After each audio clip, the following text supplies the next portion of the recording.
Nah jadi kumaha A, ini teh apa ini teh A, saya juga bingung. Sudah mulai gitu. Sudah mulai ini teh A. Tapi nggak apa-apa. Ya apa nggak apa-apa. Rokok juga sebenarnya mah nggak apa-apa. Jangan kebanyakan yang semua fullnya ngerokok aja. Oh, nah. Si awan kayaknya udah rokok itu. Nah, kenapa A, bener kenapa nggak boleh ngerokok? Karena ayam tuh yang paling penting tuh 3, udara, pakan, sama air. Ya udara kan salah satunya. Nah itu kalau misalkan kita ada rokok sebenarnya agak mengganggu juga kesehatan ayam. Tanpa biohazard. Oh, ini naon nih biohazard. Bentar, ini buat teman-teman nasi. Ini teh kita lagi di kandang ayam, bukan di kamar Adam lagi. Sekarang sama A siapa A tadi teh? Amiftah. Amiftah. Nah ini teh apa A? Jadi si A teh siapa dan ini teh kita di mana dan ngapain ini teh A itu apa itu? Jadi perkenalan dulu ya. Perkenalan dulu. Nama gue Miftah. Jadi dulu pekerja biasa, sekarang jadi peternak. Nah, pekerja biasa bro. Nyepet bro. Pada umumnya aja. Nyepet bro, nyepet. Saat kita juga kayak gitu dah. Amin. Nah, Amiftah dulu pekerja, sekarang jadi peternak. Apa ini ada? Kalau ini ayam. Ini ada ayam. Ayam ini teh apa dan kenapa sebanyak ini? Sumpah ini teman-teman nasi kalau anjing ini banyak banget sumpah anjir. 12.000. Kandang ini Ayam bro. Ayam 12.000. Ayam teh apa? Nah, jadi kalau ayam ini tuh biasanya kalau orang zaman dulu tuh ada istilah ayam coklat, ayam putih. Nah, ini tuh ayam coklat. Kalau istilah sekarang ayam boiler, ayam layer. Nah, ini ayam layer. Jadi ayam yang fungsinya difungsikan untuk dia bertelur. Jadi kita panen telurnya bukan buat dipotong. Nah, pertanyaan ada mah ini teh kenapa? Berarti nggak ada anaknya nanti tuh? Nggak ada. Emang nggak beranak? Beranak mungkin kalau dikerami telurnya, tapi kan telurnya dijual, dimakan. Kalau dianak malah jadi telur. Kan jual telur. Bentar ini karena teman-teman nasi kita bodoh semuanya, teman-teman nasi bodoh semuanya, benar. Jadi ceritanya si telur teh kalau dikerami jadi anak. Jadi anak. Kalau jadi anak telur. Kalau kita bawa jadi makanan. Ya kumaha deh mau dikeramin ku Adam. Oh bisa bareng. Kumaha deh. Panen ngerami telur. Oh gitu. Enggak benar. Jadi tapi kalau misalnya kita udah bertelur nih ayamnya, telurnya udah didiemin aja gitu. Jadi ambil pungutan, ditimbang, terus dijual. Jadi nggak ada proses apapun gitu. Nggak ada proses apapun karena kalau misalkan telur dibersihin pakai air, nah itu ada folikel luarnya tuh namanya kolakatil apa gitu istilahnya. Itu yang melindungi dia dari bakteri. Kalau kita bilas pakai air, lapisan itunya malah hilang, bakteri malah gampang masuk. Jadi kalaupun harus ada proses itu cuma dibersihin aja pakai lap. Dan dicuci dulu. Berarti di video TikTok teh kalau misalkan dipecahkan keluar anak tuh bisa jadi kalau dikerami. Kalau ini mah kondisinya nggak diramin ya, itu ayam itu kan bertelur dia jatuh langsung telur ke depannya. Gimana cara dia ngeraminnya? Nggak bisa. Kan untuk bawa satu. Oh. Ini ayam Ini ayam guys, sumpah. Ini bukan green screen guys. Ini kita lebih ayam guys. Bawa satu aja. Satu full. Nah ini guys. Supaya tidak kita dianggap. Terima kasih kita ada kru sekarang. Nah, gimana hasilnya tadi? Kalau misalkan dikeramin. Dikeram itu dikemasi? Dirami. Apa kalau ayam dirami itu yang ditaruh di pantatnya, didudukin, diangetin? Dirami kan istilahnya kan? Nah, itu bisa jadi ini telur itu nanti jadi anakan telur. Nah, tapi kalau untuk prosesnya sendiri setelah ini keluar, kita biasanya nggak ngelakuin proses apapun, ini benar-benar baru keluar dari pantatnya kayak gini bentuknya. Jadi ini kalau ada lengket-lengket, coba pegang nih masih ada yang hangat dikit.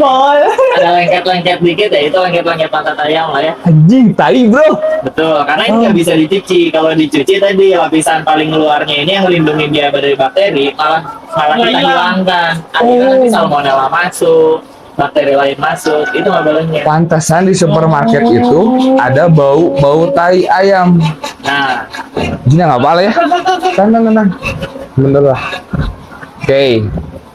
Tapi sebelum jauh ke ayam, ini mah ceritakan teman-teman nasi semuanya juga tahu lah kita teh di mana gitu. Tadi dari karyawan. Backgroundnya dari karyawan. Terus tadi apa kita teh sempat ngobrol sales, jadi sales manager. Tiba-tiba balik ke ayam. Ceritanya gimana maksudnya? Jadi kalau misalkan pertama kali nih kita cerita ya, kenapa masuk ke bisnis ini? Kalau di sapi gitu, kambing gitu. Sebenarnya secara umum gue nggak suka ngurus peliharaan. Gue nggak pernah punya peliharaan. Gue nggak suka ngurus makhluk hidup. Tapi dulu ada teman pulang dari US, tuh minta tolong beliin peternakan ayam buat kebutuhannya Kartika Sari. Kalau orang Bandung mungkin tahu lah ya Kartika Sari itu apa. Nah, karena ada kebutuhan itu, gua keliling nih ke peternakan-peternakan, mau coba appraise harga. Kira-kira kalau beli kandang tuh berapa sih harganya? Kan cara meng-appraise atau menilai harga suatu bisnis tuh kita harus lihat cash flow-nya, berapa keuntungannya, profit margin-nya berapa. Jadi kita bisa mengukur seberapa bernilai atau berapa harga dari bisnis itu. Nah, karena berhitung, kita melihat ternyata marginnya bagus, ditambah untuk Jawa Barat itu kita punya market masih sangat luas. Jawa Barat itu impor telur dari Jawa Tengah itu sampai 70-60%. Jadi kalau misalkan kita di Jawa Barat bisa produksi telur sendiri, akan lebih mudah untuk menjual karena lebih dekat, pengiriman lebih cepat, umur telur lebih mudah. Telur kan ada basinya. Kalau dari Jawa mungkin udah umur udah seminggu, udah 2 minggu baru dijual di Jawa Barat. Tapi kalau dari Jawa Barat sendiri ya mungkin kita karena dekat umurnya baru 3 hari, 4 hari bisa dijual 2 minggu, 3 minggu. Nah itu keuntungannya kita punya peternakan sendiri di Jawa Barat. Gitu. Jadi melihat tadi perhitungan bisnisnya bagus, profit marginnya sehat, ditambah kebutuhan di marketnya ada. Dari situ dibanding beli dikit. Dimulai dari 7.000 sampai sekarang. 7.000 apa nih? Ekor ayam. Sekarang Sekitar 22.000. 22.000 bro. Enggak bentar tadi langsung karyawan ini mah dari karyawan kayak kita maksudnya berani belok gitu maksudnya teh kenapa ate gundah ate anjing nggak suka kerja sama bos atau duitnya emang kurang aja gitu. Nah, jadi yang pertama yang pasti banyak orang sadarin juga lah ya, ngerasain kerja di orang tuh nanaonan sih bikin orang lain kaya, istilah nama gitu. Jadi kerasanya teh kok orang lain jadi kaya gitu. Terus pengalaman saya di bisnis, pengalaman saya di kerja itu kan kerja di startup. Jadi perusahaannya masih kecil, masih bisa ketemu sama bosnya. Ya selama 4 tahun itu saya belajar banyak dari bos-bos startup itu. Kenapa mereka bisa bikin bisnis, kenapa mereka bisa ngasilin uang sebegitu besarnya. Ya dari situ juga dapat inspirasi lah untuk memulai bisnis sendiri. Jadi meskipun berjuang, penuh hutang, penuh keringat, ya tapi ujungnya milik kita gitu, bukan berjuang ujung-ujungnya cuti aja nggak boleh gitu, ya kan? Siapa tuh? Coba cuti. Nah tapi balik lagi Teh tadi dari cerita dari FKM bukan dari peternakan, bukan IPB, bukan di mana lah gitu, teman US juga, Teh tahu manajemen, enggak ngurus nih si Cynthia ini maksudnya searching dulu kan karena gini ya, kalau misalkan kita berangkat dari karyawan, apa sih passion kita gitu, oh ternyata baju biasanya kan tadi kan kita bikin baju dan lain-lain, jadi ke ayam gitu, kenapa gitu? Ya tadi kalau ngomongin ayamnya kenapa? Karena kebetulan punya teman yang butuh telur, butuh beli kandang, akhirnya gue bikin kandang. Karena tadi pas sudah keliling mau beli kandang, dihitung-hitung bisnisnya sehat juga, marketnya ada, ya udah kenapa nggak bikin sendiri? Itu awal mulai yang pertama. Nah terus selanjutnya kenapa fokus bisnis bahkan sampai keluar kerja gitu? Secara umum untuk tahun itu ya, karena waktu itu zamannya startup yang pindah-pindah gajinya bisa naik. Ya untuk ukuran anak 25 tahun gaji gue udah cukup gede. Tapi memilih kenapa untuk berpindah ke jadi peternak dengan penghasilan yang jauh lebih minim, ya karena melihat masa depannya tadi. Kebutuhannya ada, operasionalnya mungkin waktu itu berpikir mungkin bisa kita jalanin, sama kalau misalkan ini berjalan mungkin juga penghasilannya akan lebih besar dibanding penghasilan gue hari itu. Jadi keyakinan akan itu tuh, keyakinan akan semua itu yang bikin gue ya udah mending gue keluar kerja, fokus di ayam, fokus di peternakan. Jadi triggernya cuma disuruh nyari kandang bang udah. bisnis nu awal nama orang niatin pisan mau bikin ini, yang udah dikumpulin teman-teman terbaik untuk kita. Biasanya gitu, ada gitu kan. Teman ini jago ini, teman ini jago ini, ternyata jago ngomong kan biasanya gitu pas udah bisnis. Justru kita nggak pernah tahu kesempatan yang beneran bisa berjalan sama kesempatan yang datang cuman buat jadi pengalaman tuh gimana. Di hidup gua orang yang nggak suka ngurus hewan ini ternyata kesempatannya bisa berkembang di ngurus hewan. Dia 22.000 ayam. Nggak unik sih, maksudnya nggak pernah ngurus, kan orang kan ngurus lauknya, selalu ngurus itu, tiba-tiba ayam gitu aja, bingung. Nah tapi sekarang ini oh iya tadi dulu ini di mana tempat? Ini tempatnya di Subang. Subangnya di mana? Subangnya di Ciater. Ciater banget. Kalau kalian pernah berendam Ciater ya dari situ jaraknya nggak jauh. Nah, tadi juga sempat ngobrol masalah mengurus ini semua. Ceritain dong, maksudnya ini kan gede banget, sumpah ini gede. Susah nggak? Ngelola SDM-nya, ngelola ininya. Dari sales gitu maksudnya, berangkat dari sales. Itulah namanya the power of system. Sebelum ada sistem, gue punya kandang 7.000. Itu amit-amit susah banget sebenarnya. Itu entah latainya bau, wabah lalat, pakan kurang, susah.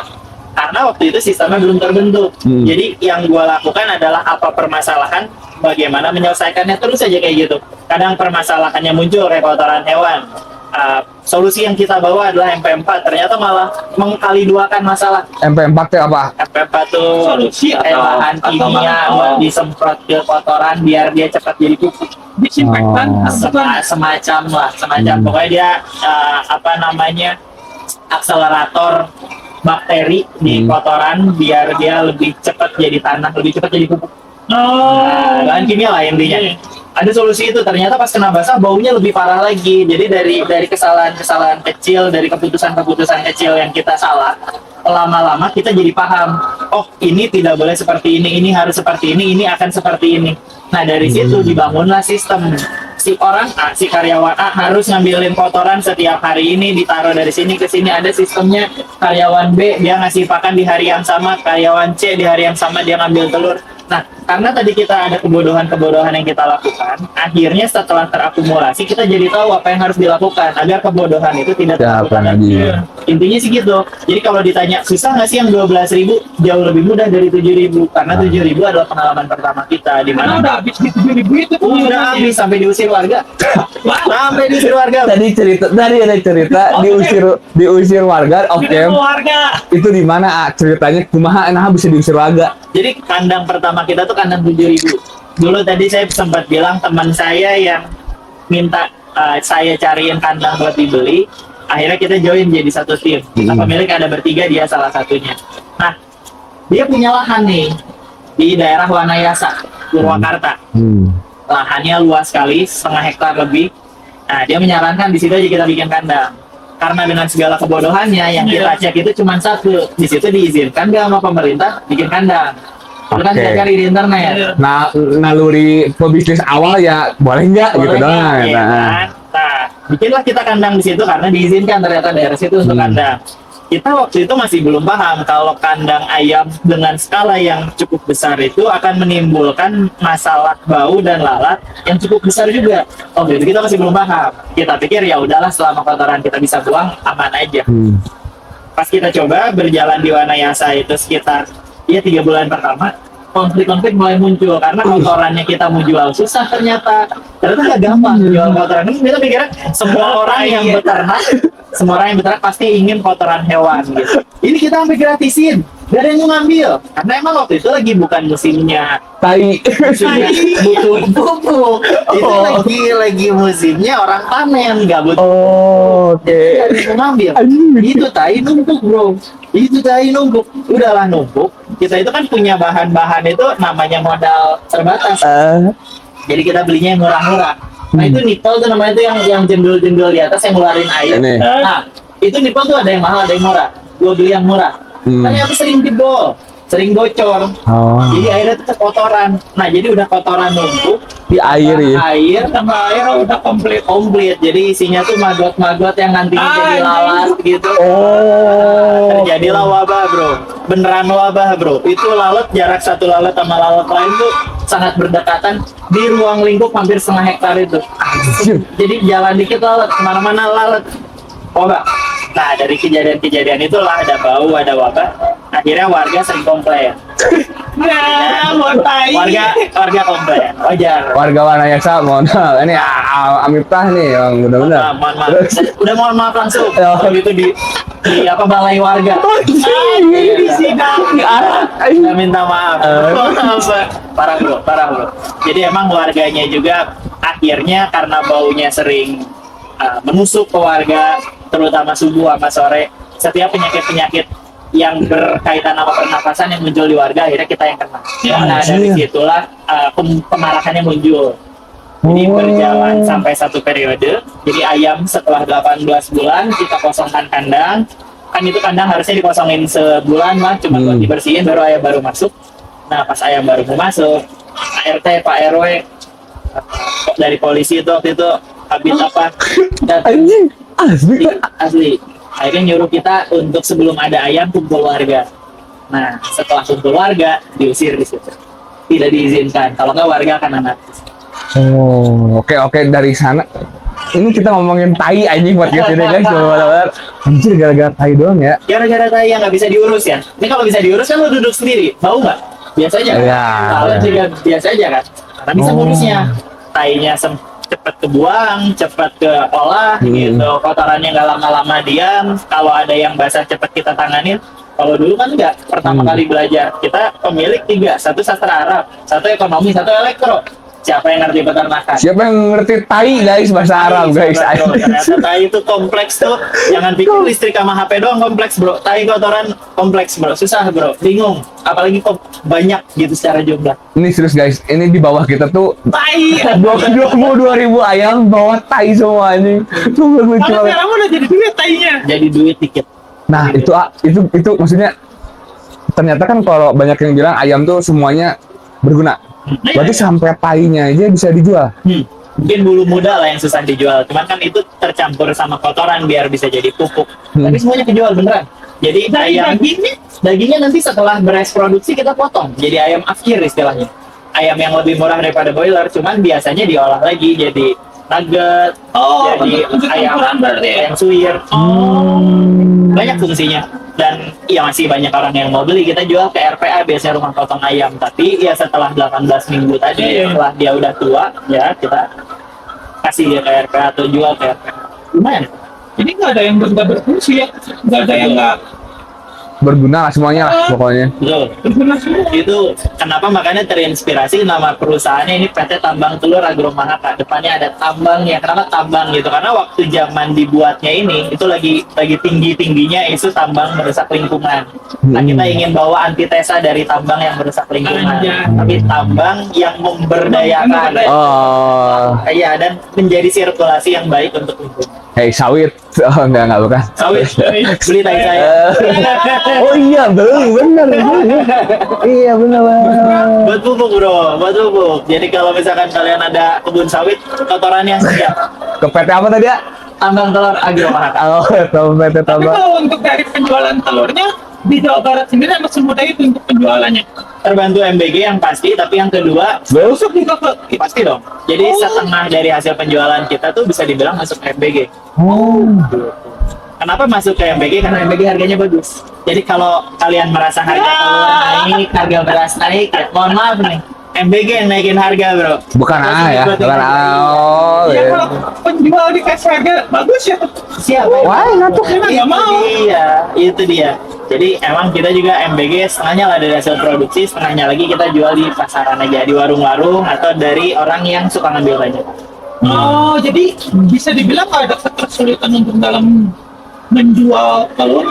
Untuk pengalaman di bisnis saya, mungkin orang punya pengalaman yang beda di bisnisnya, tapi kalau di bisnis gua dengan berbisnis telur tidak ada permasalahan sih menjual telur, gampang banget.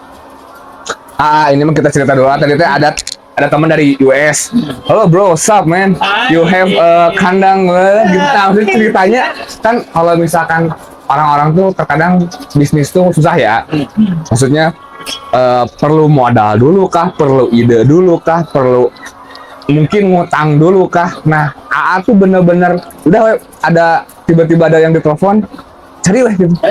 Ada momen kliknya itu. Ada momen kliknya, dan yang pasti karena BU bro. Jadi butuh uang tuh sebagai pendorong kita untuk berbisnis dan mendapatkan ide bagus. Karena pas disuruh kayak gitu, namanya kita ngerjain kerjaan kayak gitu kan. Rewel. Kita tidak bisa memprediksi 12.000 ayam ini anjay. Masih vacation.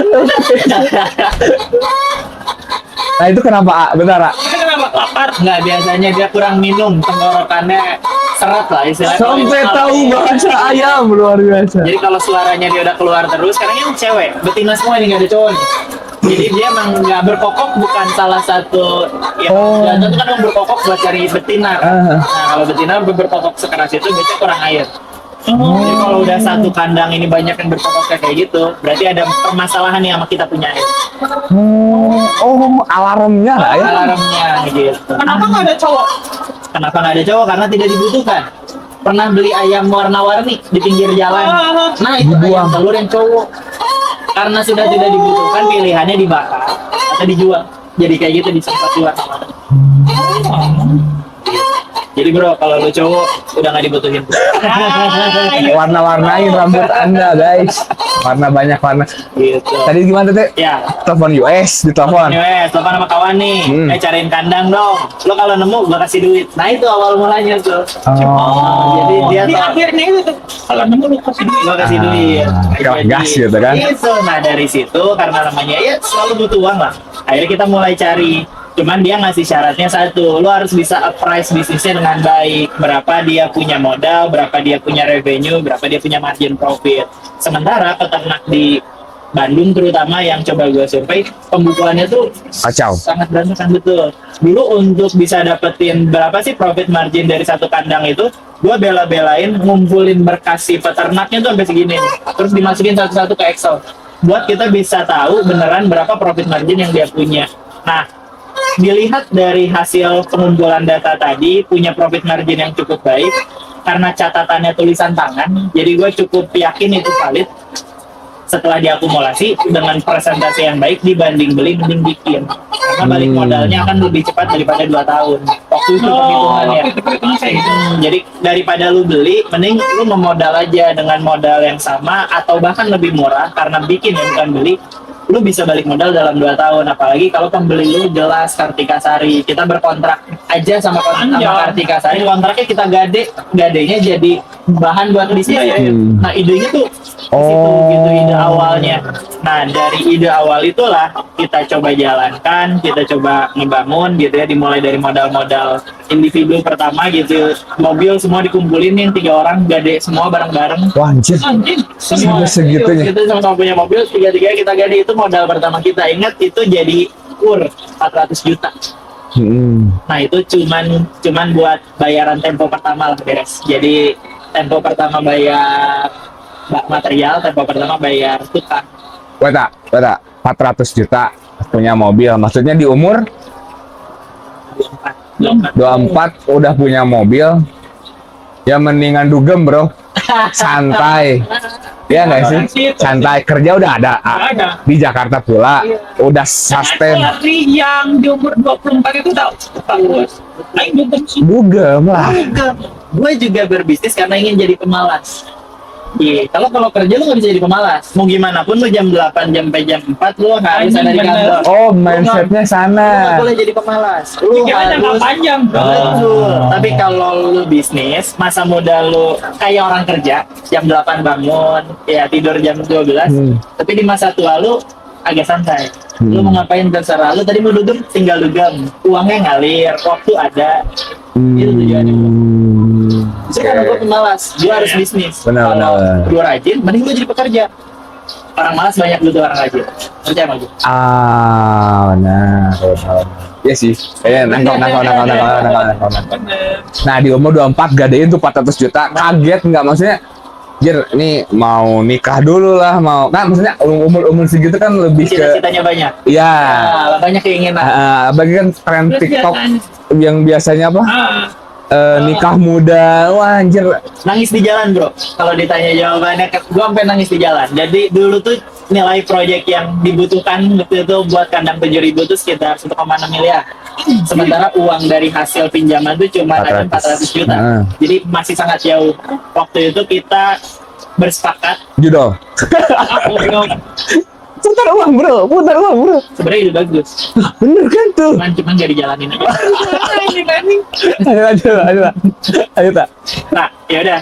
Karena kita bingung tuh si 400 juta itu kurang, kita sepakatin waktu itu mending 400 juta jadiin seadanya, sedapatnya, atau kita kejar 1,6.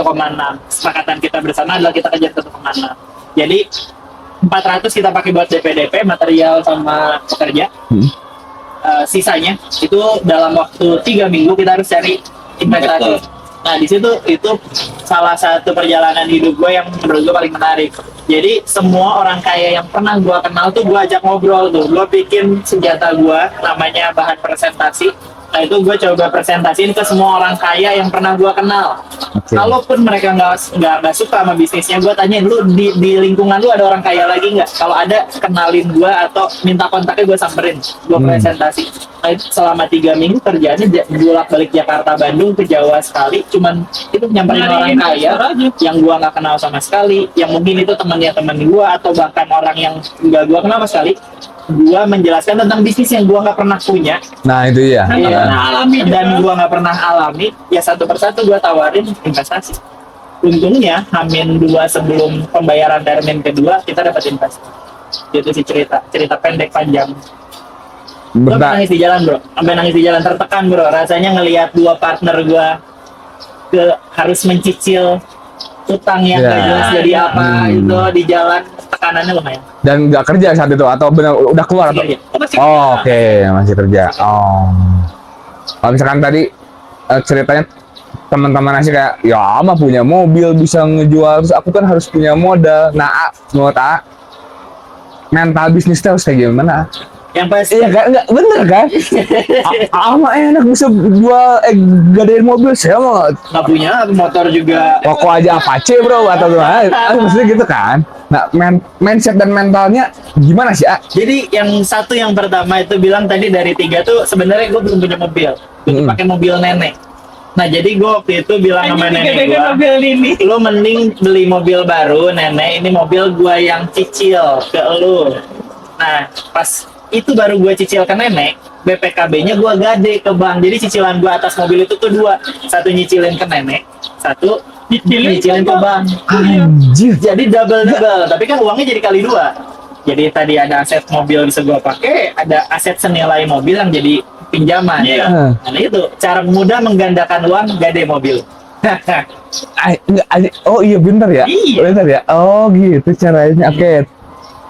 Terus apa lagi? Ya tadi keyakinannya dari mana? Kenapa lu berani banget sampai nyicil 2 gitu, nggak mobil? Karena berhitung. Menurut gua kalau lu mau berbisnis dimulai dari berhitung. Keyakinan akan muncul kalau hitungan lu bagus.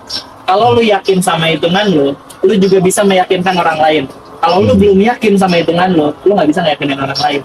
Itu yang paling penting. Jadi kalau keyakinannya udah muncul, harus jelas keyakinannya didasarkan atas apa? Apa yang lu yakini akan berhasil itu kenapa? Kalau gua biasanya berdasarkan hitungan. Mungkin beberapa orang ada yang mendasarkan itu sama tim yang dia punya atau sama kemampuan skill yang dia punya. Nah kalau skill yang gua punya itu kemampuan berhitung, karena gua basicnya sales. Kalau ngitung salah 100.000 bisa bahaya, harus nombok gitu. Jadi ya gua harus bisa berhitung. Nah dari hasil hitungan tadi gua punya profit margin yang bagus, gua yakin akan itu. Tinggal kerjaan gua ngeyakinin orang lain yang kaya, yang punya uang, buat ikut berkorban atau ikut punya andil di bisnis gue dengan bagian yang fair pastinya. Kuncinya menghitung. Yang anak-anak SMA kalian 8 kali 8 aja nggak tahu bang. Kacau. 11 kali 11. Nah, 12 kali 12. Biasanya setengah 2 dan bagus. Nah sekarang jadi sekarang udah jadi bisnismen. Ya. Enak gak? Enggak. Wah, Lah, kenapa tuh? Karena gabut. Bukan gabut. Kita tuh sebagai bisnismen kadang kalau kondisinya lagi option lagi kayak gini gitu ya, lagi serba berjalan mulus, kita tuh justru bingung harus ngelakuin apa lagi. Karena kalau dalam konsep berbisnis tidak ada bisnis yang tetap sama dalam jangka waktu yang panjang. Betul, bisnis itu harus bertumbuh jadi lebih baik, penjualannya lebih banyak, margin lebih tinggi. Itu fungsinya kita membangun sistem untuk membentuk sesuatu lebih baik lagi. Nah, kesulitannya dalam berbisnis itu kadang kita mentok, nggak tahu lagi mau ditambahinnya gimana lagi. Oh iya, tinggal gedein kandang kan. Dapat modalnya dari mana? Udah dapat apa belum? Oh, tinggal jual ke pembeli yang lebih tinggi kan? Caranya gimana? Biar harga telurnya lebih mahal. Oh, tinggal cari ayam yang lebih bagus kan, strainnya kan. Dapatnya dari mana? Dari siapa? Gitu. Nah, itu hal-hal kayak gitu yang sebenarnya kita tuh kalau ditanya berbisnis enak apa enggak enaknya di situ. Kita harus terus-terusan cari inovasi baru, cari langkah baru, cari sesuatu yang sekiranya bisa membuat karyawan lu nih nanti ke depannya punya jenjang karir, jadi kita bisa naikin harkat martabatnya mereka. Itu yang penting. Dan untuk menaiki untuk growth perusahaannya Untuk growth perusahaannya. Kadang yang gue yakinin tuh satu, gue kan korban pecat 2 kali ya. Jadi selain suka pindah-pindah, Tara itu kayak siapa ya? Kayak siapa ya? Lanjut. jadi gue tuh punya ambisi, salah satu ambisi dalam hidup gue itu adalah karena gue korban dipecat beberapa kali gitu ya, dan suka pindah-pindah perusahaan pada masanya. Gue ngerasa, oh perusahaan itu salah satu harkat martabat yang harus kita jaga dia sebagai manusia, yaitu kepastian dia dalam hidup. Dia tuh udah mau mengorbankan waktunya buat gua untuk bekerja sama gua, jadi karyawan gua. Dia mau mengorbankan cita-citanya lah, masa depannya buat ngangkutin pakan, buat ngambilin telur, Ngambilin tai. Tadi lu lihat sendiri ya di bawah ya kan. Nah, jadi gimana caranya perusahaan ini bisa berkembang sehingga orang-orang yang tadinya ngambil tai bisa jadi manajer orang yang ngambilin tai. Gimana caranya tadi orang yang ngambilin telur bisa ngajarin orang cara ngambilin telur. Yang tadinya ngasih pakan jadi orang yang bisa bikin pakan. Nah, itu gimana caranya kita sebagai perusahaan itu bukan cuman tempat eksploitasi karyawan, tapi gimana caranya karyawan kita bisa bertumbuh bersama perusahaan. Itu kayak bukan mencari keuntungan untuk perusahaannya saja, tapi ya barang-barang yang karyawannya juga. Tadi bisnis ini dimulai sama 3 orang yang tidak punya latar edukasinya. Yang satu elektro, yang satu manajemen, yang satu sastra Arab. Jadi kan, jadi di situ kita akhirnya belajar dari vendor-vendor yang kita kenal. Vendor pakan kita belajar, vendor pakannya ada 2 biar mereka bersaing, tapi kita jadi belajar. Vendor ayam, vendor kandang, vendor banyak lah. Kita belajar dari banyak vendor itu. Satu hal yang kita yakini adalah seberapapun kita nggak punya ilmunya, kalau kita terpaksa terlibat dengan ilmu itu lama-lama kita paham. Nah, itu pun yang ingin coba gue bangun sama karyawan-karyawan gue. Beberapa kali karyawan gue ada permasalahan, ada yang nyolong lah, ada yang mengambil hak yang bukan haknya, ada ngambil keputusan yang tidak seharusnya, tapi nggak ada yang gue pecat. Karena menurut gue justru itu biaya yang mahal untuk mendidik karyawan gue jadi lebih baik. Gue pun pernah mengalaminya kok. Selama bisnis ini nggak semua keputusan baik kok. Ada beberapa keputusan yang bikin gue harus gali lubang tutup lubang. Sama pun nama karyawan, mungkin dia di dalam kondisi tertekan di rumahnya, ya mungkin dia harus mencuri, mau gimana lagi, terpaksa gitu. Jadi hal-hal kayak gitu yang akhirnya harus dikompromikan, tapi dengan cara yang tegas, sehingga membentuk karakter karyawan juga yang percaya terhadap perusahaannya, dan perusahaan bisa percaya terhadap karyawan. Ya udah keren sih. Ini tuh udah berapa lama sih? Lupa tadi. 3 tahun. 3 tahun, tapi kalau kandang yang ini spesifik yang 12.000, kandang utama kita udah 1 tahun berjalan. Kesulitan yang paling sulit apa sih untuk bisnis ayam ini? Ketidakpastian. Contohnya itu semua bisnis pasti ada gitu. ketidakpastian. Mungkin tadi cerita pernah bisnis baju, ketidakpastiannya di pembeli. Kalau ayam ketidakpastiannya di ayamnya. Ini buktinya kita akhir tahun lalu habis kena virus ILT. Ini virus yang spesifik adanya di unggas. Jadi nggak harus ayam ya, bisa bebek, bisa ayam, bisa itik. Nah, ILT ini kemarin habis kena di sini, dan memang banyak peternakan di sekitar sini juga kena ILT. Akhirnya berdampak, ayamnya mati. Nah, hal-hal kayak gitu tuh kan kita nggak bisa tebak ya, kapan munculnya, kapan datangnya, karena kita ngurus makhluk hidup. Ketidakpastian akan kehidupannya itu yang jadi tantangan tersendiri sih. Jadi kalau kalian mau bisnis peternakan, harus kuat nabung. Suatu saat kalian kepukul, nggak punya tabungan, abun. Makanya tadi kan aku pernah nanya di Okem, manajemen resikonya untuk ini apa yang nggak ada sebenarnya. Anjir, ngeri. Bener ngeri ya? Karena Apa ada mereka apa? Nggak ada sih. Anjing. Bener itu berarti mati semuanya? Ini nanti pas Segaris segini tuh, segaris sampai sana tuh. 2000 ekor tuh, 10% berarti lah. Ya, udah nyampe lah. Salah ini. Mana yang mati ikan satu aja? Panik, bro. Galau. Kalau 2.000 bro. 2000 ini per hari 4 juta hilang. Serius? Hah? Per hari 4 juta ya. Laba bersih. Anjir. Revenue. Oh, Ya, semakin gede semakin. Jadi si Alden tuh kenapa? Virus kayak, jadi kalau penyakit itu ada banyak, ada MDAIILT, banyak lah jenisnya, kita bisa pelajarin itu. Cuman di lain sisi penyakit ayam itu datang karena beberapa hal. Yang pertama biohazard yang tidak dijaga, biosecurity bukan biohazard, biosecurity yang nggak terlalu dijaga. Jadi orang dari kandang mana datang ke sini kan biasa kalau vendor obat, vendor pakan, dia kan keliling kan, dari kandang A ke kandang B ke kandang C. Nah bisa jadi mereka datang ke kandang bawa penyakit, bawa virus. Nah itu kan kita nggak tahu, kan harus desinfektan. Ada lagi mungkin penyakitnya emang datang karena strainnya, karena dia punya genetik, punya keturunan, itu udah bawa penyakit itu. Cuman baru muncul di kandang kita karena posisinya berdekatan, pengap, amoniak lagi tinggi, imun turun. Jadi banyak hal yang kita nggak tahu datangnya dari mana. Gitu. tapi itu tuh berpengaruh ke orang nggak? Nggak berpengaruh ke orang, tapi beberapa penyakit kayak virus flu burung kan bisa pindah ke orang. Tapi di beberapa kasus yang umumnya nggak umum. Beberapa kasusnya nggak umum.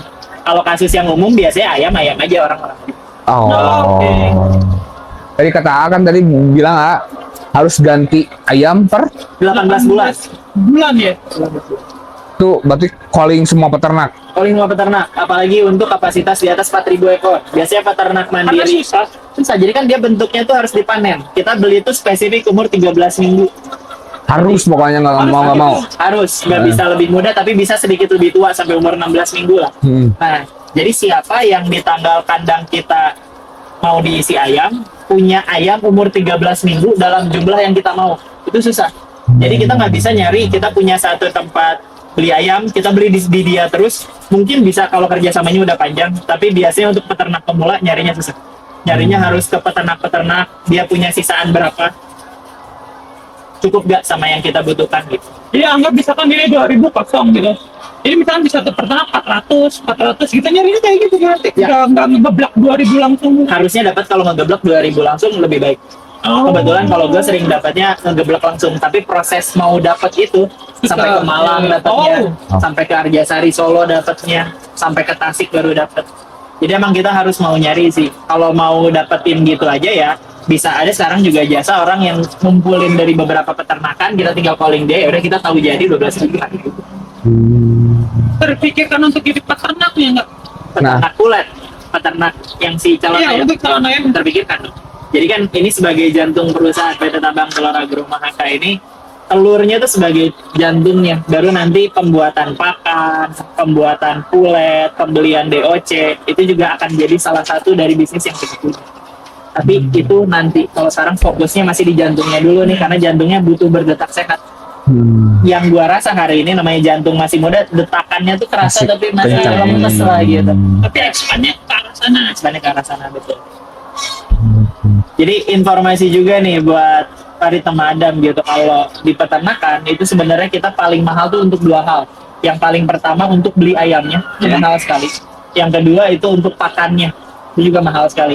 Pakan kita itu di sini setiap beli sekali beli 64 juta. Ini 1 minggu sekali beli segitu. Hey, itu 64 juta goblok. Sehari. Enggak, itu sekitar 5 hari lah, 4 hari per hari. Anjing. Nah, 64 juta. Terus tadi beli ayamnya tadi? Kalau beli ayamnya harganya per minggu. Jadi biasanya gini. Kemarin harga ini pas lagi gua beli tuh harganya lagi bagus. Kalau harga sekarang tuh di 64.000 per minggu per ekor ayam. Jadi cara ngitungnya adalah 6.400 per minggu per ekor ayam. 6.400 dikali 13 minggu karena gua beli umur 13 minggu dikali jumlah ekor. Anggap kita beli 1.000 ekor aja. Berarti kan 6.400 atau 6.000 biar gampang dikali 13 berarti sekitar berapa? 78.000 dikali 1.000 ekor. Berarti 78 juta. Cuma buat 1.000. Kalau ini beli 10.000 berarti kan 780 juta. Cuma buat beli ayamnya doang. Ayamnya doang, belum atap apa Pinapel apa tadi? Nipol. Nipel. Mungkin Apple. Parawan aja 22 juta, Pak. Paralon. Keren sih ya. Tapi pengen tahu ngebedain telur yang bagus gimana? Nah, telur yang Tan. ambilin lagi. Ini banyak juga ya di konten gue, jadi kalian bisa cek di Iya, tambang bener. telur di TikTok atau di IG Tambang telur namanya. Cari aja kunci tambang telur. Gue Tambang banyak edukasi telur. tentang telur di situ. Nah, Cuman gimana, intinya Bang? gini, yang pertama, kalau mau lihat telur itu bagus apa enggak, itu lihat dari kerataan warnanya. Kalau dia secara warna dia rata, dia nggak satu sisi coklat, ini kan dilihat ada Nggak satu peyang sisi gitu. nggak peyang. Iya, peyang juga salah satu bentuknya.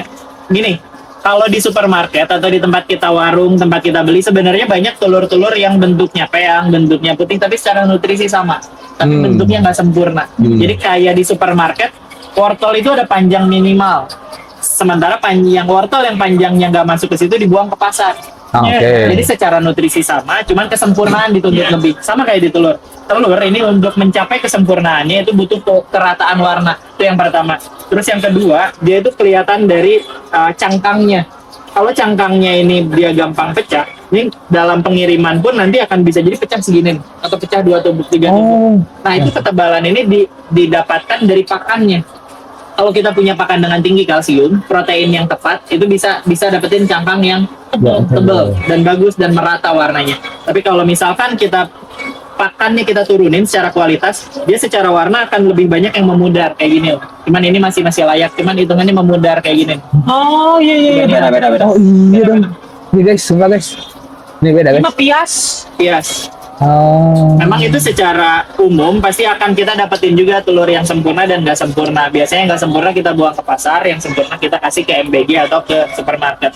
Nah, nanti kan akan muncul perbedaan warna. Sebetulnya secara nutrisi sama, secara kekerasan juga mirip, tapi ketidaksempurnaan itu bikin kita harus lempar dia ke pasar yang berbeda dengan harga yang berbeda. Cuman hanya sebatas visual aja yang jadi Hanya beda sebatas- market. Betul. Oh.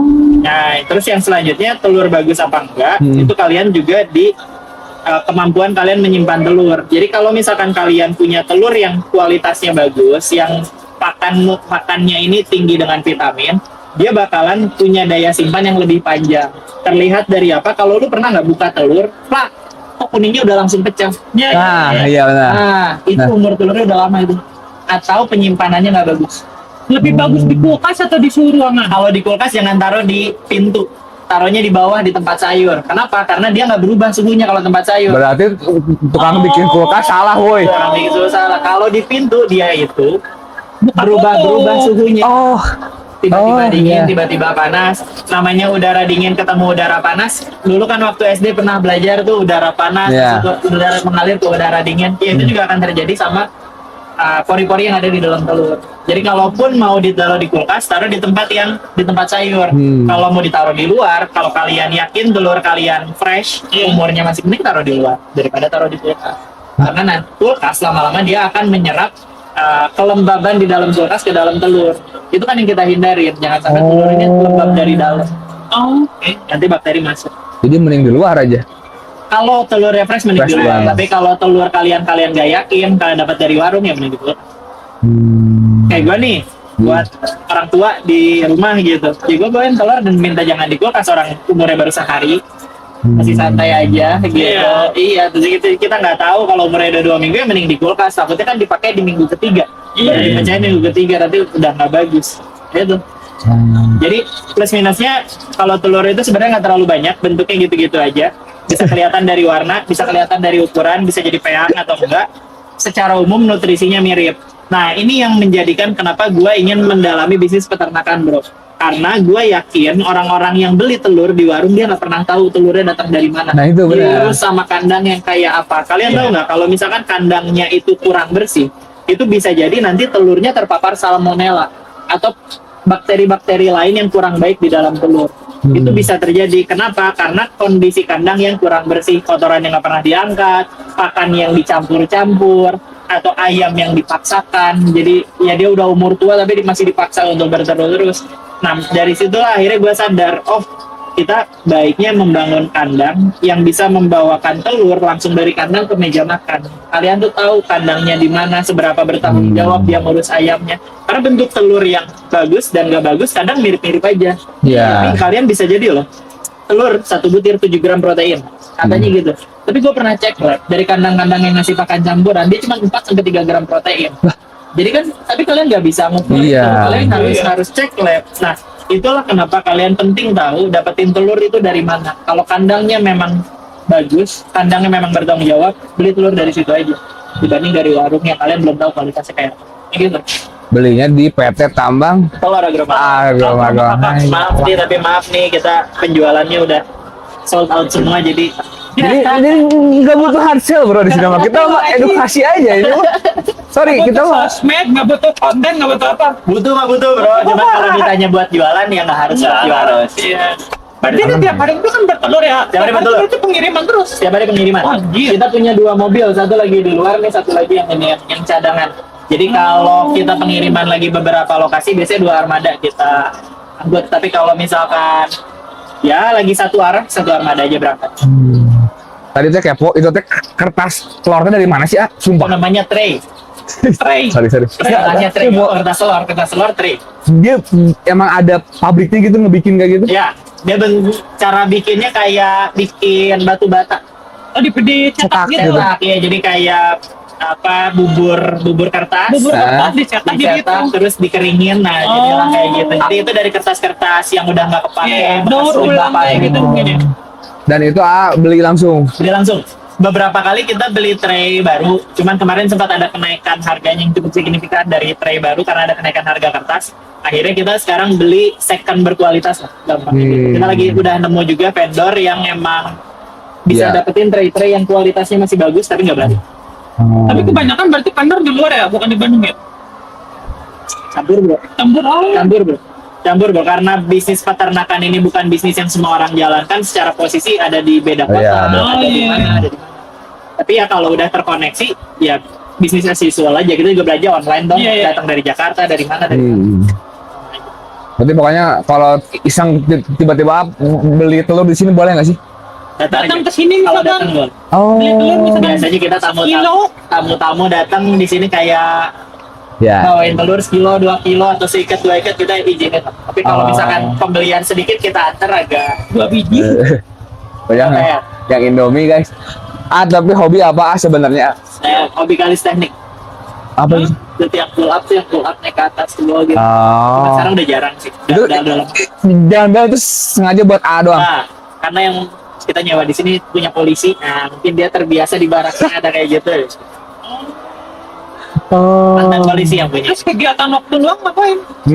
Sebagai Selain ngurusin kandang lah. Sekarang tuh kita lebih banyak ngembangin ini bisnis, jadi nyari investor karena kebetulan ada pemindahan kandang 7.000, kita butuh dana, jadi lebih banyak mencari itu. Tapi kalau kegiatan luang saya karena mungkin baru menikah, ya Wih. sekarang Oh. menghabiskan nikah. baru Oktober kemarin, jadi baru dong. banyak menghabiskan waktu sama istri dulu. Oke. Terus dengerin musik apa? Kalau dengerin musik mungkin Coba seorang pebisnis coba sugan we bro maksudnya. Nah, gue tuh nggak umum ya buat Sudah. urusan musik. Gue tuh kadang capek dengerin musik gitu, apalagi musik-musik yang gue bisa paham bahasanya. Jadi karena gue pikirin apa maksud dari orang ngomong kayak gitu. Jadi biasanya gue nggak cuma bisa dengerin, nikmatin doang, nggak bisa gitu. nggak tahu otaknya kepakainya begitu aja. Hipdut nggak ada. Hibdut. Ya, kalau lagi sama istri suka dengerin, tapi kalau lagi sendiri gue dengerinnya ambience. Tuh wayahna hipdutnya jadi kudu suka bro. Ya, orang nggak bisa. Beberapa kadang gue cuma nyetel game tapi nggak dimainin gamenya karena gue butuh denger suara belakangnya, suara latar game kan biasanya bagus-bagus tuh suara latarnya kayak Oh, God of War, kerajaan. suara apa gitu. Jadi gue di laptop nyetel game, ya gue dengerin soundnya aja. Lumayan anjing. Si A. Nggak kenapa sih Aku sibuk di sana, maksudnya teh santai banget, santai gitu. Dengerin lagu nyampe, nikmatin. Gitu. Iya, istri gue juga bilang gitu, lu tuh kenapa podcast mulu, capek dengerin. Gue capek dengerin musik karena nggak ngerti maksudnya apa. Kalau podcast kan jelas ngomongin apanya. Musik kadang dia punya makna tuh aneh gitu. Terus beda waktu denger, beda makna. Jadi Healing mau ngapain? singkat. Healing. healingnya seorang ini berisik bro, sebanyak ayam si Cynthia tadi siapa? Jalan-jalan lah bro. Jalan-jalan Wah. paling sering ke Batu Karas. Bagus. Gua kalau Mantap. jalan-jalan situ-situ aja bro. Batu Karas Pantai. lagi, Batu Karas lagi. Oh. Tapi ya lebih tahu aja. Kopi pinggir pantai. Karena pernah nggak ada pertanyaan orang pernah mimpi ayam nggak? Pernah. Mimpi Jatuhan telur gitu. Pernah lah bro. Apalagi kandang 7.000 mah kan gua masih ikut ngambilin tai, masih ikut ngurusin pakan. Pintu langsung lapangan Langsung ya. lapangan, biar tahu juga kan gimana. Jadi kalau kita mau ngajarin, lu harus ngerjain 1.000 ayam nih satu baris, lu bisa kerjain kok. Satu orang cukup. Tahu dari mana? Kan gue pernah ngerjain. Iya. Karena gue gak punya pengalaman, gue gak punya patokan. Kalau gue punya patokan ya gue bisa langsung suruh-suruh aja. Karena gue gak punya patokan, gue lakuin sendiri. Oh 1 jam gue cuma sanggup segini.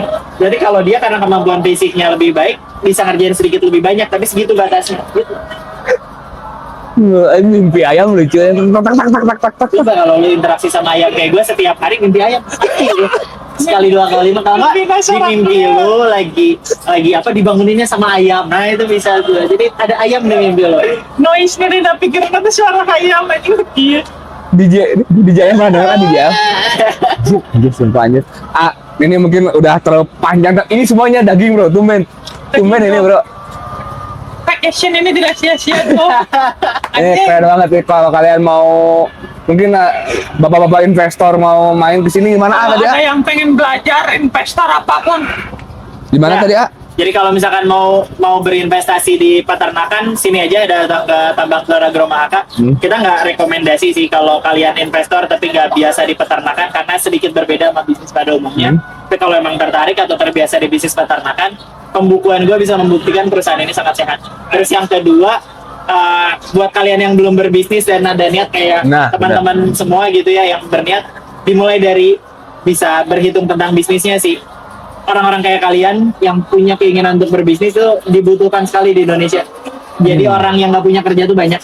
Karyawan gue ada yang sempat digaji itu 1.200.000. Itu apa bersyukur sama guanya tuh udah kayak bersyukur ke orang yang hebat gitu ke penguasa. Karena memang betulan beneran butuh. Mereka beneran nggak punya uang, beneran hidup dari hutang. Jadi kalau kalian punya ide bisnis, apalagi bisa mempekerjakan banyak orang, ya ambillah resiko itu karena banyak yang membutuhkan kalian. Percaya sama gue. Oke. Buat yang tadi si para karyawan yang sosokan bisnis setengah-setengah itu gimana? Nah itu, kalau kalian sekarang mau punya bisnis tapi masih bekerja, ada beberapa orang yang berhasil berbisnis sambil bekerja. Tapi gua nggak termasuk. Kalau gua termasuk orang yang kalau udah bekerja berbisnis. Jadi fokus aja. Umumnya cowok sih fokus aja orangnya ya. Iya. Biasanya cewek yang lebih pinter ya, motivasi. iya. Iya. Tapi kalau kalian udah berjalan seperti itu silakan. Tapi satu hal yang pasti, di saat kalian punya kesempatan memiliki bisnis yang bisa berkembang, bisa menambah karyawan, bisa menambah profit, bisa menambah margin, fokuslah di situ. Karena itu lebih bermanfaat dibanding kalian bekerja hanya untuk satu orang. Mending kalian bekerja untuk banyak orang. Kalian cari modal untuk orang bisa bekerja lebih banyak. Turning point-nya apa? Misalkan sih sebagai karyawan kita punya 100 juta dulu kah atau tadi keberanian aja atau gimana? Beda-beda tuh turning point-nya kalau misalnya atau dalam jangka waktu berapa bulan misalkan atau misalkan Pede. udah dapat duit berapa misalkan penghasilan. Keyakinan. Jadi turning point-nya adalah satu sih, keyakinan kalau kalian tuh bisa hidup kebutuhan dasar kalian ya, makan, bensin, dah bisa hidup dari bisnis kalian. Sebenarnya kalian udah cukup buat keperluan dari penghasilan tetap kalian. Tapi setidaknya itu cukup dulu. Jadi kalian gak nyusahin orang tua lagi gitu. Malu juga kan, udah pala 2, pala 3 mesti nyusahin orang tua gara-gara gagal bisnis tuh. Nah. Malu bro. Bangun guys. Bangun. Tapi kalau kalian udah ada keyakinan, Bangun dan mood. iya, terus jangan disamain orang lagi ngerintis bisnis tuh berarti 2 bulan sekali padel karena harus koneksi makan tai itu bro. Iya benar. Biar kalian lo makan warteg dulu, apa nahan dulu, setiap ada uang tuh kembaliin ke bisnis dulu. Bisnis masih awal tuh jantungnya tuh masih pelan tuh. Yang sosokan ke Bali. Nanti. Tapi Gayanya nanti. tertariknya bisnis padel. Bisnis padel, kebetulan investor gue bikin lapak padel. Kalau gaknya sih nggak tertarik. Investor. Tadi gue bilang gitu, gue pengennya punya bisnis nih yang jantungnya adalah telur, nanti bisnis lini lainnya. Tapi sorry ya kalau boleh nanya nggak balik modalnya udah ini ya. Satu Apa kandang udah balik. break even point? Satu kandang udah balik modal. Dengan kita kandang sekarang punya 3. Wow. 3 tahun. 2 lebih dikit. Anjir. Satu kandang yang belum Iya, 7.000. Enggak. Itu saja sih mungkin. Ini keren banget sih, enggak maksudnya aing kaget sih maksudnya. Ini ternyata lumayan daging. Daging gitu. Sedaging ini dan biasanya kita ngobrol aneh-aneh aja sih. Ini cuman kita lihat langsung sengaja main ke sini tuh aja. Keren banget sampai tai-tainya aja dijual 5.000 sekalung. Tai ayam 5.000 sekalung. Kalau dagingnya Daging sih juga. Pas udah ayamnya udah nggak bisa Tai. bertelur, udah tua. Tai. Oh, tai apa daging? Daging dijual jadi ayam askir tadi kan. Kalau tainya dijual jadi pupuk. Telur ya dijual jadi makanan tuh di rumah. Yang nggak bisa dijual apa? Besinya nih. Kalau misalkan kenapa-napa bisa dirongsok. Lo bisa dijual bro. bulu. Saya Benar. sales manager, bro. Keren otaknya. Enggak, tapi kalau orang lihat AA sih menilai AA tuh ya emang Memang udah sudah canggih kemana-mana sih, otaknya sih bagus tuh. Kak. Kalian juga bisa bro. Gua culun bro. Coba dulu culun sama aja lah gua. sumpah serius anjing. Serius banget. Iya, serius banget. Nah ini apa nih Ania? Ini mah buat sapi. Makan sapi. Oh, buat sapi. Buat sapi. Seru sih buat teman-teman. Masih kalau misalkan tadi ya intinya yakin bisnisnya, Jago berhitung. jago berhitung dan wani ngagadekeun diri sebenarnya. Betul. Kalau lu miskin gadein diri lu. Anjir. Anjir. Miskin dan ini. Oh iya benar ya. Namun kaya mah gadein imah. Namun miskin gadein diri bro. Ah, iya benar ya. Iya ngapain malu bro. Udah miskin terus diem gitu. Terus komen-komen di. Nah, harus komen kan kita harus di komen. Oh iya benar. Tadi juga ada konten-konten telur tadi di mana di Tambang telur Agro Mahaka. Tambang Cek telur. tambang telur aja. Di TikTok juga TikTok. TikTok atau IG. Oh, oke. Kata kunci tambang telur cari aja. Nanti Pakai pokok- telur. telur. Oh, telur. Pokoknya masalah tour mah di sana. Ini memang saya takjub aja. Kita pengen ngobrol sama si Ami Miftah dengan pembangunan 22.000 ayam. Luar biasa. Ada pertanyaan lagi Pak Mari?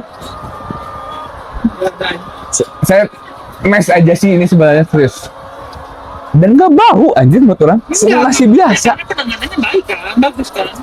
Kalau misalkan penanganannya yang masih kandang 7.000, aing nggak mau pergi di sini dah. Jarak warga guys katanya guys. Kita juga nggak berani ngundang orang guys. Lagi rusuh guys, tutup gerbang guys. Ya oke, terima kasih Miftah, thank you banget udah dikasih izin main ke sini. Ini keren Mau baru. Masih banyak, semoga kalian yang nonton juga bisa belajar. Yang pasti satu, gue nggak pernah ngerti peternakan tapi bisa bikin. Jadi apapun yang kalian mau bisa kalian lakukan. Boleh DM langsung nggak? Boleh, Miftah Fahri cuman di lock dan jarang dibuka. Oke siap, nanti sini aja langsung jangan tanya saya. Oke, terima kasih, bye bye. Yuk.